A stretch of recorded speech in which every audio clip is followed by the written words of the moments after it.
Bofia, village natal d'Ala-Thérèse, dans le département de Toumoudi. Décédé le 19 janvier 2020, à l'âge de 84 ans, c'est ici que repose la reine de la Congo.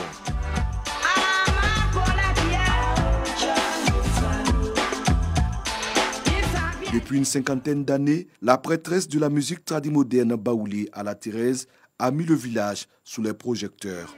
Aujourd'hui, à Bofia, son nom reste gravé dans les mémoires. Dans la cour familiale, nous rencontrons Kwasi, son petit frère. Les discussions quotidiennes ici tournent autour de sa célébrissime sœur. Mes enfants et moi constituons une partie de la lignée de la famille. Sa renommée nous a permis d'avoir de l'aide et du soutien pour l'organisation de ses funérailles et son inhumation. C'est Ala-Thérèse qui nous a fait connaître au monde. Grâce à elle, nous sommes connus aujourd'hui. Bofia compte une dizaine d'artistes tradimodernes reconnus et Ala-Thérèse est un modèle et surtout une source d'inspiration. Maman Ala-Thérèse, grand Congo, Jagel le Chisekania, grand Contivier.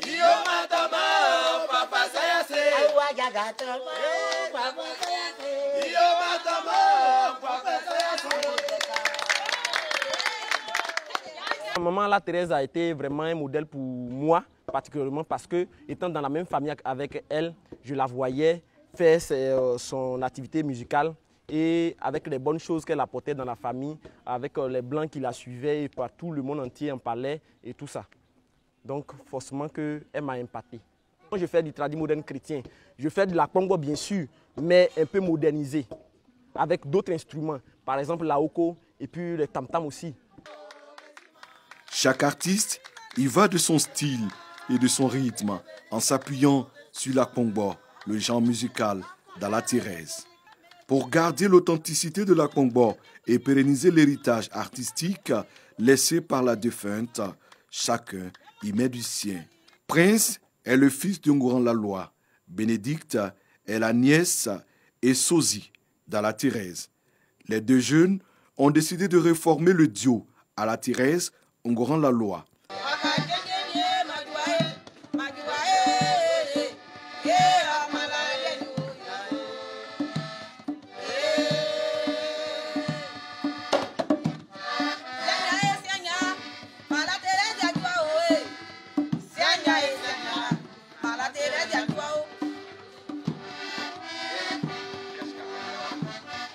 Prince joue avec dextérité l'accordéon et Bénédicte chante et danse avec aisance la Congo.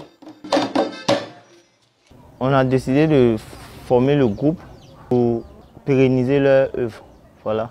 Parce que si on arrêtait de jouer tout d'un coup, on n'allait plus entendre parler d'eux et leur image allait s'éteindre. Donc voilà la raison pour laquelle on a décidé de pérenniser leur œuvre.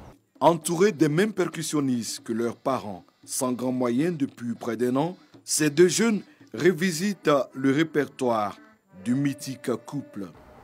On maîtrise tous les morceaux, parce que je répète avec mon appareil et aussi avec le groupe. Peut-être que c'est les chansons que j'ai jamais entendues que je ne maîtrise pas. Sinon, ce n'est pas une question de se vanter, mais on maîtrise. Faire vivre les notes de l'accordéon et surtout remémorer au public la voix sublime et adoucissante d'Ala-Thérèse.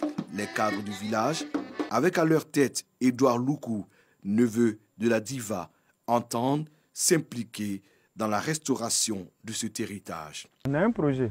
Le projet, c'est que le fils du vieux qu'on appelle affectueusement Laloy Junior est un pur produit de l'INSAC. Et aujourd'hui, cet enfant a besoin d'être encadré de sorte à faire valoir ce que son père a commencé, faire mieux que son père.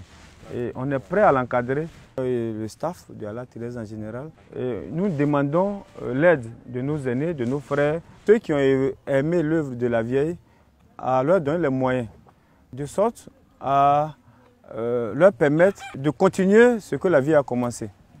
pour qu'elle reste immortelle. En attendant la réalisation de ce projet par les cadres de Bofia, Prince et sa sœur continuent comme ils peuvent à chanter et à danser la Kongbo. L'objectif est de pérenniser l'héritage artistique laissé par Ala Thérèse et Ngoran Laloua.